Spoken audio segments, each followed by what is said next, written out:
Angel, Angel. Eu nu mă duc, Iisuse, drag, dar te aștept, plâng. Hai, Bobin, acasă.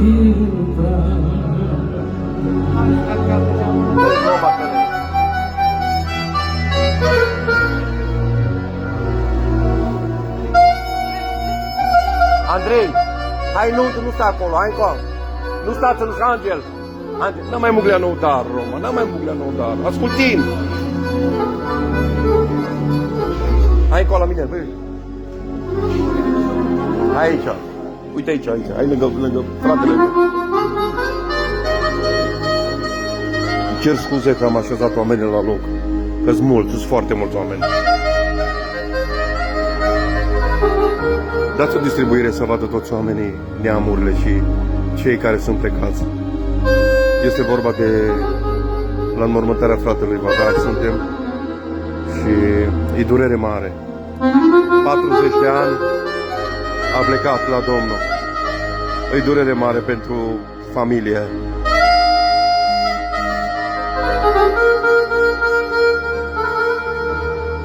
Mai sunt foarte mulți și afară.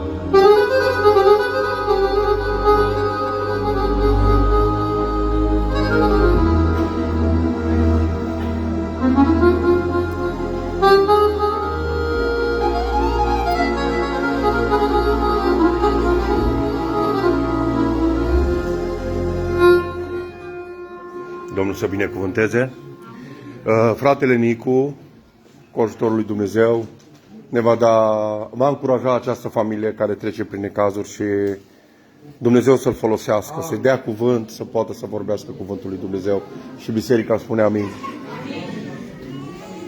Fratele Nicu de la Deva, Dumnezeu să-l întărească, să-i dea putere și cuvânt. Dragi creștini, Ia microfonul ăla, te rog. acum e timpul cât în lume mai trăim. Să ne îngrijim de suflet și în păcat să nu murim. Doamne ajută! Amin, ia microfonul la frate, că nu te auzi bine. Asta de aici. Pentru familia greu încercată. Dumnezeu să-i mângâie. Amin.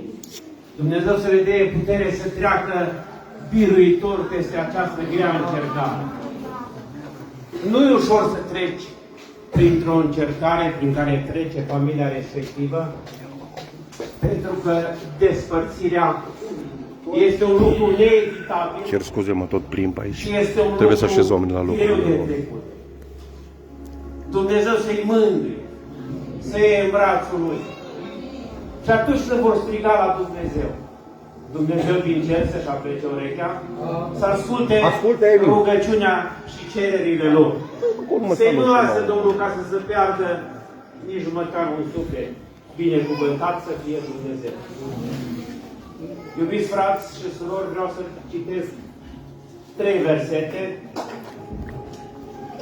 și dacă nu cer mult, m-ar ruga să mă ridicați ca să Nu mai trebuie să mergi nici. în pietate cuvântul lui Dumnezeu, pentru că Dumnezeu este întâiul, El are primul și ultimul cuvânt, lăudat să fie Dumnezeu. Și cuvântul Domnului spune așa, Matei, Suntem atenți aici, oameni buni, lăsăm discuțiile. capitolul 16, versetul 23-24 și 20 până la 26 inclusiv. Și am să citesc cuvântul Domnului spune așa. Pagina Sfânta Scriptură 943. Atunci Iisus a zis ucenicilor săi, La rugăminte multor frați am mine, intrat în direct să vadă și ei slujba și din să mă această urmeze. seară. Pentru că oricine va vrea să-și scape viața, o va pierde, dar oricine își va pierde viața pentru mine, o va câștiga. Și ce-ar folosi un om să câștige toată lumea dacă și-ar pierde sufletul? Sau ce-ar da un om în schimb pentru sufletul său? Amin. Vă rog să ocupați locurile, fraților.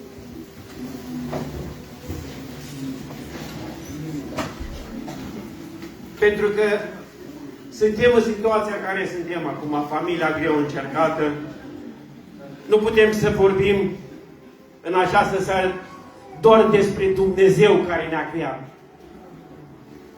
Acum dacă aș întreba pe mort, ar mai răspunde? Oare am mai putea noi să facem ceva pentru el?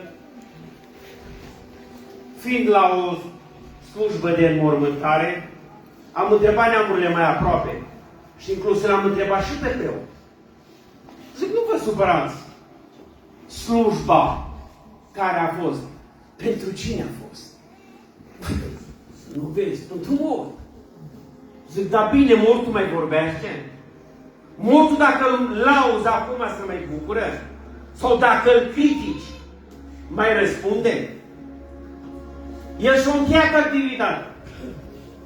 De aceea cuvintele, toate cuvintele care sunt în Sfânta Scriptură, frați și surori, sunt pentru noi. Că și noi suntem trecători exact cum a trecut acest tânăr. Nu știm când vine moartea. Și cuvântul lui Dumnezeu spune, plata păcatului este moarte. Și vreau să vă citesc, frații mei, în Romani, capitolul 6, versetul 23. Fiindcă plata păcatului este moartea, dar darul fără plata lui Dumnezeu este viața veșnică în Iisus Hristos, Domnul nostru. Binecuvântat să fie Dumnezeu. Amin. Omul toate lucrurile le-ar face, numai să nu moară. Dar acest lucru este inevitabil. Încă de la început, de la creație. Și am să citesc și spune cuvântul așa. Spun, Domnul, să vă binecuvânteze, dragilor. În sudoarea vieții tale, O să mai intru. să-ți Nu o să mănânci vorbească pâinea. fratele Gabi frumos. Până te vei întoarce în pământ. Căci din el ai fost luat, căci să renăiești